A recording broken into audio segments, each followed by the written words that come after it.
Welcome to the Banker Lamp. Please enjoy the video. In this video, I will explain how to get stock up in GTA 5 bunker. First, you need to own a bunker, which serves as your base for illegal arms manufacturing.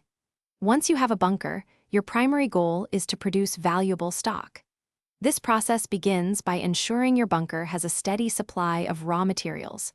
You'll then assign your staff to manufacturing, converting those supplies into sellable product. Managing your bunker's supplies is crucial for continuous production. You have two main options.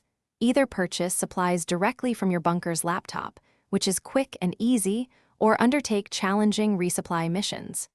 These missions allow you to steal supplies, saving you in-game cash.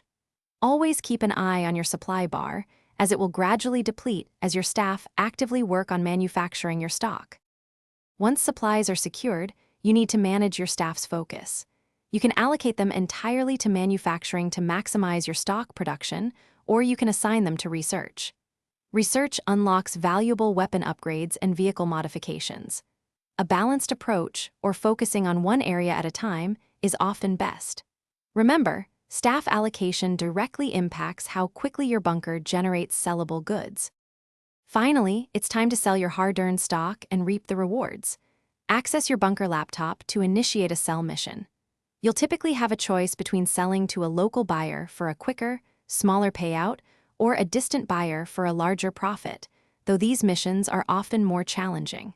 Make sure to check the description below for a link to a book that can truly change how you think about money, as well as other great deals. Happy selling! Thanks for watching. If this was helpful, leave a like and consider subscribing. See you next time.